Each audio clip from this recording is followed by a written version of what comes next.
서로 축복하겠습니다. 주님을 앙망하며 삽시다. 하나님은 오늘도 당신의 편입니다.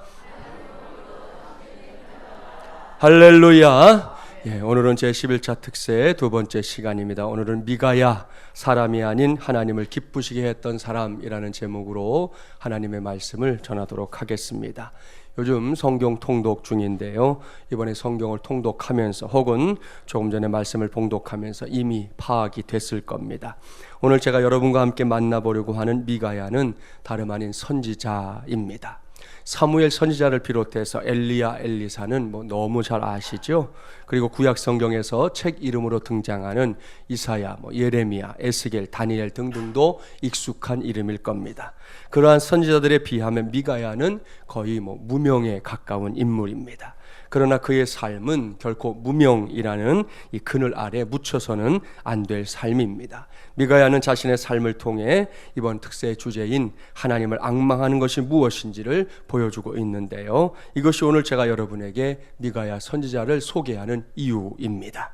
오늘 성경 봉독을 시간 관계상 16절부터 했지만 오늘 우리가 살펴볼 말씀의 내용 전체는 열왕기상 22장 1절부터 시작됩니다. 이 시기는 이스라엘이 이제 남왕국과 북왕국으로 나뉘어져 있었던 시기입니다. 솔로몬의 아들이었던 르호보암 시대에 통일 국가였던 이스라엘이 이렇게 두 나라로 나뉘게 된 거 아시죠? 그 후에 이제 남왕국과 북왕국은 대립과 갈등을 이어갔고 서로 전쟁을 일으키는 경우들도 허다했습니다. 그런데 열왕기상 22장을 척 펼쳐보면 그러한 분위기와는 전혀 다른 상황이 전개되고 있습니다. 당시에 남왕국의 왕은 여호사밧, 북왕국은 우리에게 너무나 많이 알려져 있는 아합이었습니다.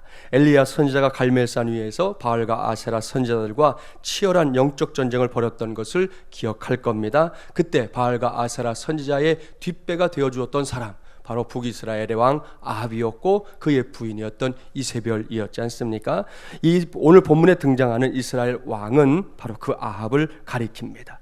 아합이 왕위에 오른 이후 주변국이었던 아람과 자주 전쟁이 있었는데요, 아람과 한 3년 정도 휴전이 이어지고 있던 어느 날 여호사밧이 아합을 만나러 북왕국을 방문했습니다. 그때 아합 왕이 한 가지 제안을 하고 있는데요, 자, 열왕기상 22장 펼쳐놓으셨으니까 3절 우리 함께 봉독해 보겠습니다. 3절입니다.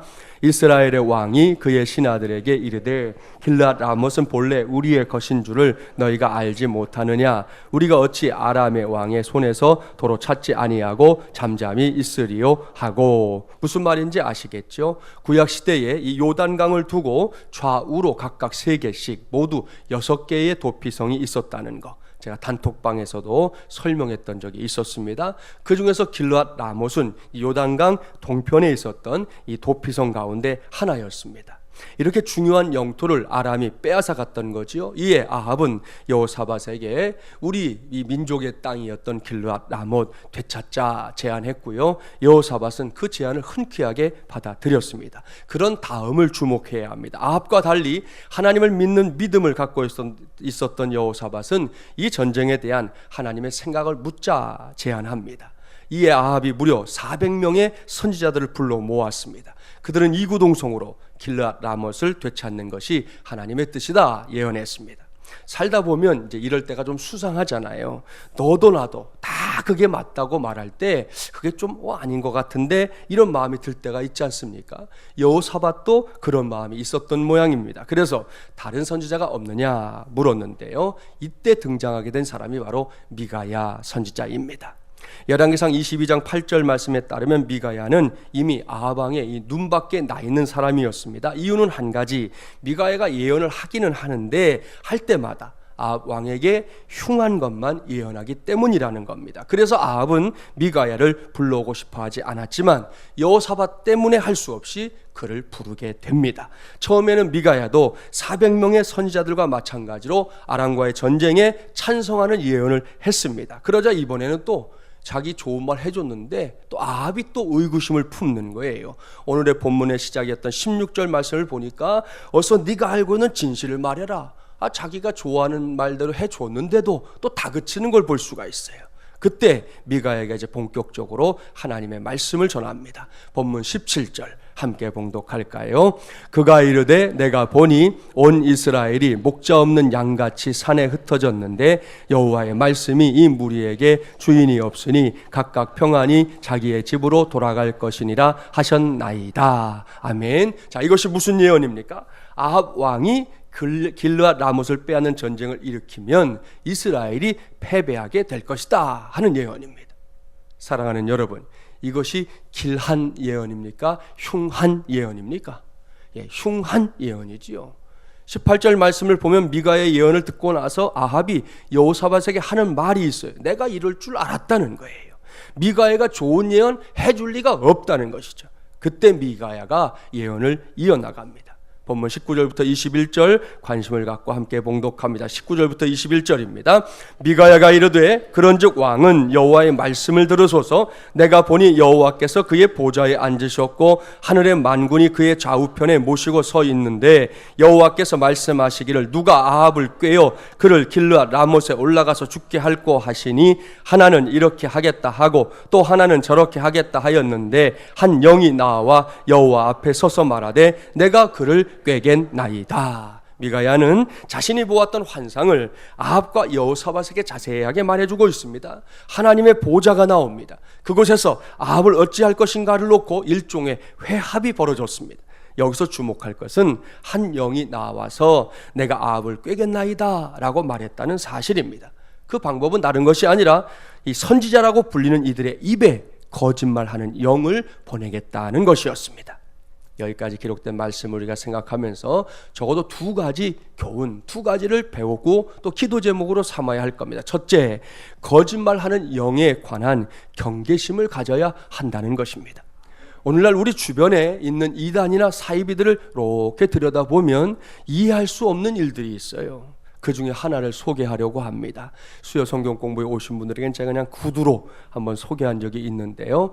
우리나라에 참 종교들, 이 신흥 종교들이 많아요. 기존에 여러분이 알고 있는 것 말고 그런 종교들이 많은데 그 중에 세계 정교라는 종교가 있습니다. 이 창교자는 하정효라는 사람이에요. 보이시죠? 저 사람인데 이 하씨가 1957년에 이 종교를 시작했습니다. 자, 화면에 나오는 대로 세계 종교는 지금 종로구, 우리 한복판이죠. 통인동에 본부를 두고 있어요. 이렇게 이 한옥마을 안쪽에 두고 있습니다. 문제는 이들이 이제 어떤 신을 믿느냐 아니겠습니까? 자, 화살표로 이제 주목을 하셔야 되는데 거기에 글이 잘 안 보이셔서 제가 확대를 해드릴 거예요. 세스팔다스 신. 자, 이것이 세계 정교에 빠진 사람들이 믿는 신입니다. 들어보셨나요? 본 적 있으신가요? 없으시죠? 자, 그렇다면 세스팔다스 신은 어떤 신이냐? 자, 화살표를 따라가면 나오죠. 세상을 스스로 팔팔하게 다스리는 신. 그게 세스팔다스 신이에요. 이게 제가 만든 얘기가 아니에요. 인터넷 가셔서 여러분이 세스팔다스 쳐보세요. 제가 얘기한 내용이 그대로 나와요. PD수첩에서 이것을 다룬 적도 있어요. 아무튼 세상을 스스로 팔팔하게 다스리는 신을 이 사람들이 믿는다는 거예요. 기가 막힙니다. 실체도 없고 말장난에 불과한 신을 신이라고 믿고 있으니 말입니다. 이들은 포교 수단으로 한국의 무술이라는 이름으로 이 마한머루라고 하는 도장, 이 동네 다니다 보면 있습니다. 마한머루라고 하는 도장이 있는데 이 도장을 운영하면서 그곳에 온 사람들에게 무술을 가르쳐 준다 하면서 그들에게 자기들의 이 신앙을 포교하고 있는 거예요. 이런 곳에 우리는 물론이고 자녀들 보내면 안 됩니다. 아무데나 보내시면 안 되는 거예요. 이 말도 안 되는 종교에 빠진 사람들의 숫자가 얼마냐? 80만 명. 지금 60년 됐거든요. 80만 명이 지금 이 세계 정교에 빠져서 세스팔다스 신을 믿고 있는 거예요. 얼마나 팔팔하게 다스리는지 모르겠지만. 사랑하는 여러분, 자, 이해가 됩니까? 잘 안 될 겁니다. 그런데 이런 일에 빠지는 사람들이 무식하거나 바보 같은 사람들이냐? 아니라는 거예요. 그야말로 멀쩡한 사람들이, 심지어는 우리가 잘 알고 있는 연예인들, 정치인들, 기업인들이 빠져있는 경우가 종종 있다는 것이죠. 그럴 때마다 사람들이 고개를 갸우뚱거리는 거예요. 아니, 어떻게 저런 사람들이 이렇게 말도 안 되는 이야기에 속아 넘어갈까? 이런 생각하게 되는데요. 그 답이 오늘 주신 말씀 속에 있어요. 이런 일들이야말로 영적인 일이라는 겁니다. 그리고 자주 말씀드렸죠. 사람이 영적인 존재예요. 그렇기 때문에 사람의 영이 일단 혼란에 빠지거나 흔들리면 그때부터는 그 사람의 직업이나 배움의 정도, 상식 이런 것들이 전혀 문제가 되질 않는 겁니다. 사탄의 손에 휘둘리면 그것으로 다 끝나는 거예요. 따라서 우리 모두는 이러한 영적인 일들에 대해 대호각성하는 믿음 늘 가져야 하는 겁니다.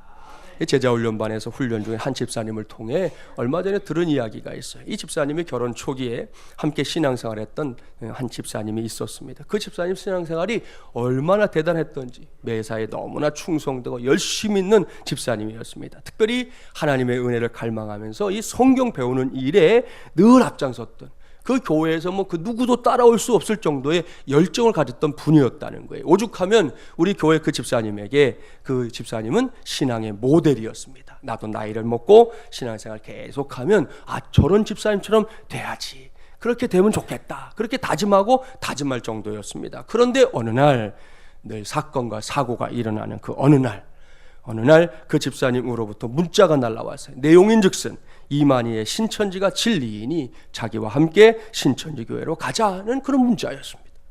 이 문자를 받고 난 뒤에 우리 집사님 충격을 받았습니다. 한동안 마음이 너무나 혼란스러웠다는 거예요. 자기가 가장 가까이서 알고 있고 존경했던 그 집사님이 어떻게 이렇게 말도 안 되는 이단에 빠졌을까?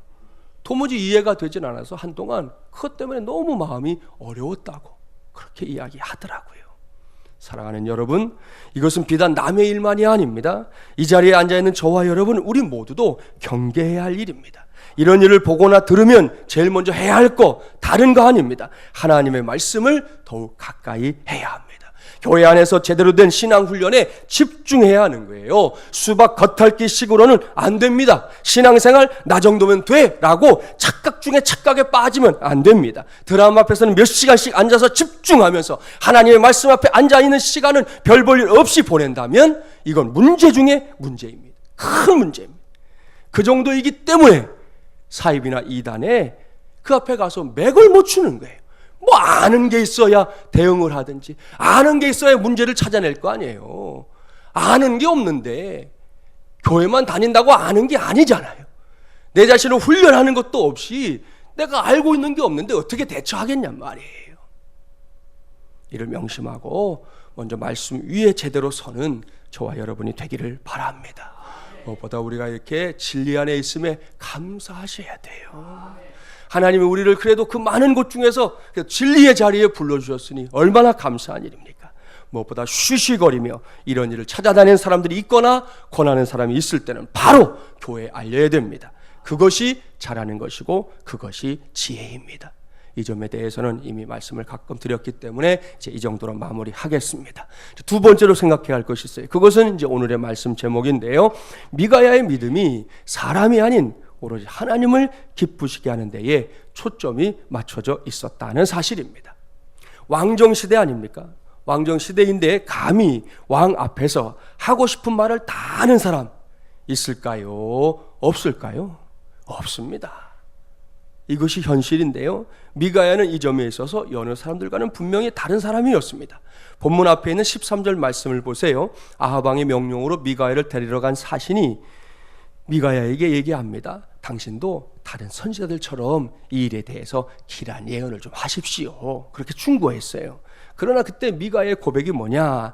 열왕기하 22장 14절 함께 봉독해 볼까요? 14절입니다. 미가야가 이르되 여호와께서 살아계심을 두고 맹세하노니 여호와께서 내게 말씀하시는 것 곧 그것을 내가 말하리라 하고. 아멘. 할렐루야. 보십시오. 미가야는 아주 또렷한 신앙을 갖고 있는 사람입니다. 이러한 확신 때문에 미가야는 자신에게 닥칠 어떤 불이익도 고려하지 않고 하나님의 말씀을 말씀 그대로 전하고 있는 겁니다. 여기서 문득 사도 바울의 고백이 떠올랐습니다.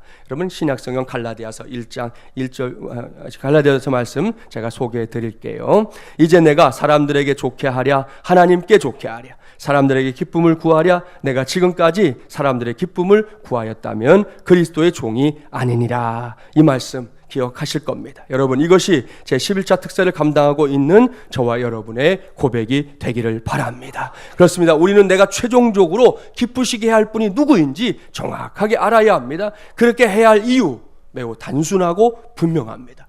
왜 우리가 하나님을 가장 기쁘시게 해야 되느냐? 저와 여러분이 지금 신앙생활을 하고 있기 때문입니다. 그렇다면 신앙생활은 뭐냐?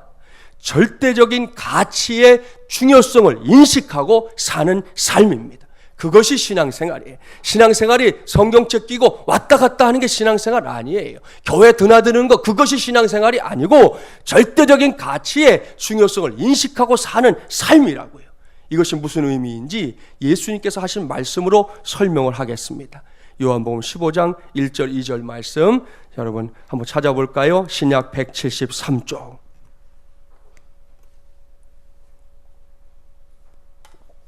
요한복음 15장 1절 2절 말씀 두 절만 봉독해 보겠습니다.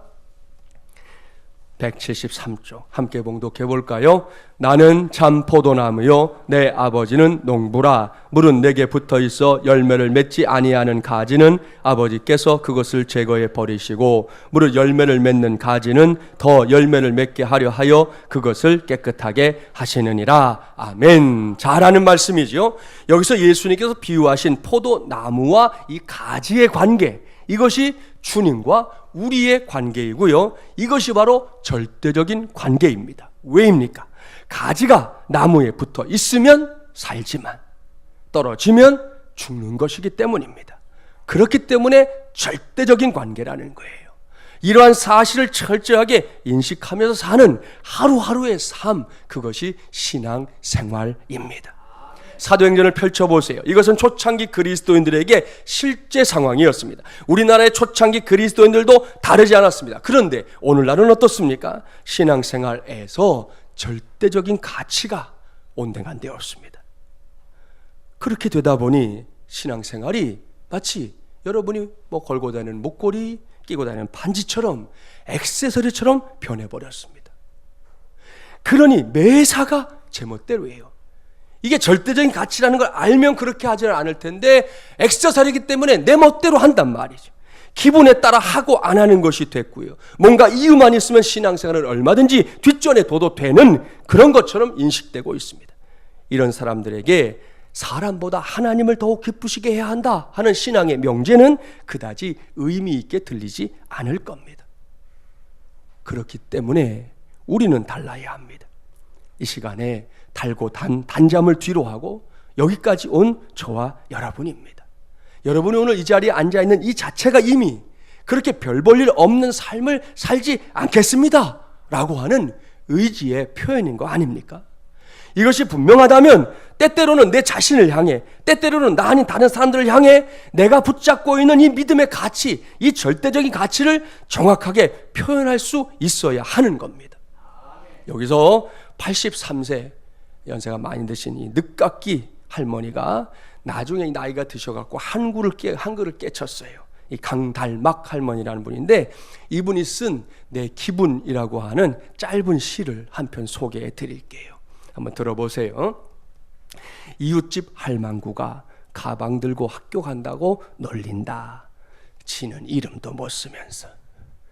나는 이름도 쓸 줄 알고 버스도 안 물어보고 탄다. 이 기분 니는 모르지? 이게 시예요. 참 재미있는 할머니입니다. 이 시에는 웃음 가득한 할머니의 얼굴이 그려져 있고요. 시를 읽는 내내 짧지만 빙그레 미소를 짓게 됩니다. 무엇보다 자신을 놀린 그 누군가, 그 할머니 이름은 몰라요. 아무튼 그 할머니를 향한 이 강달막 할머니의 귀여운 복수도 이 내용 속에 이렇게 담겨 있는 걸 보면서 아이 고소하다 그런 생각도 들어요. 저는 이 할머니의 시에서 저와 여러분의 신앙, 제가 조금 전에 말씀드렸던 절대적인 가치로 우리가 붙잡아야 될 신앙을 떠올리게 되었습니다. 한번 들어보세요. 하나님을 알지 못하는 이들이 혹은 하나님을 믿는다 하면서도 액세서리 신앙에 머물러 있는 이들이 극성맞게 이른 새벽부터 교회에 간다고 놀린다. 지는 하나님의 응답이 뭔지도 모르면서 나는 하나님이 뭘 기뻐하시는지 알고 무엇보다 새벽마다 하나님을 만나며 산다. 이 기분 니는 모르지? 할렐루야. 사랑하는 여러분 어떻습니까? 괜찮습니까? 괜찮다면 이것이 오늘도 새벽을 깨우며 하나님을 기쁘시게 하고 있는 저와 여러분의 내 기분이 되기를 주님의 이름으로 축복합니다. 미가야 선지자는 이렇게 사는 삶이 얼마나 귀한 것인지 알고 있었다는 거지요. 그로 인해 감옥에 갇히는 어려움을 겪기도 했지만 괜찮았습니다. 왜? 하나님의 뜻을 기꺼이 따랐기 때문입니다. 이제는 우리 차례입니다. 저도 여러분도 미가야처럼 사람이 아닌 하나님을 더 기쁘시게 하는 그런 성도들 되기를 바랍니다. 이 말은 사람들에게 함부로 하자 그런 거 아니죠? 하나님의 형상대로 지음받은 사람들 존중해야 합니다. 언제나 귀하게 여겨야 합니다. 하지만 그것이 아무리 중요해도 하나님을 기쁘시게 하는 것을 방해하거나 가로막을 이유가 될 수 없다는 겁니다. 이러한 확신을 붙잡고 신앙생활하는 저와 여러분이 되기를 바랍니다. 다른 성도들은 다른 교회 성도들은 제가 몰라요. 그분들이 자기들의 신앙생활을 액세서리처럼 하면 그거 어떡하겠어요? 제가 쫓아가서 말린들 듣겠어요? 그러나 여러분은 그래도 제가 목사니까 들어주실 수 있잖아요. 우리는 더 이상 액세서리 신앙생활 하지 말자고요. 그렇게 시시하게 그렇게 아무것도 아닌 것처럼 그런 신앙생활 그만하자는 거예요. 한 번의 신앙생활을 하더라도 성경이 우리에게 가르쳐주고 있는 대로 말씀해주고 있는 대로 정말 우리가 붙잡아야 될 것이 무엇인지 붙잡고 그렇게 신앙생활해야 그것이 영향력 있는 신앙생활이지. 누구나 그냥 쉽게 손바닥 뒤집듯이 하는 그런 신앙생활 하는 거는 아무런 영향가도 없는 거라고요. 그런 거 이제 그만하잔 말이죠. 오늘 미가야가 우리에게 보여주고 있는 것처럼 절대적인 가치에 대한 인식을 정확하게 가지고 이거는 내가 절대로 포기할 수 없어. 절대로 놓칠 수 없어. 절대로 바꿀 수 없어. 절대로 양보할 수 없어. 이것만큼은 내가 꼭 붙잡고 가야 돼. 내가 주님께 붙어있는 것만큼은 내가 포기할 수 없다는 명백한 사실 앞에서 우리가 함께 믿음의 길 잘 다름질해서 우리 하나님 앞에 서는 그날 우리 모두가 면류관의 주인공 되는 은혜 누리게 되기를 주님의 이름으로 간절히 축원합니다.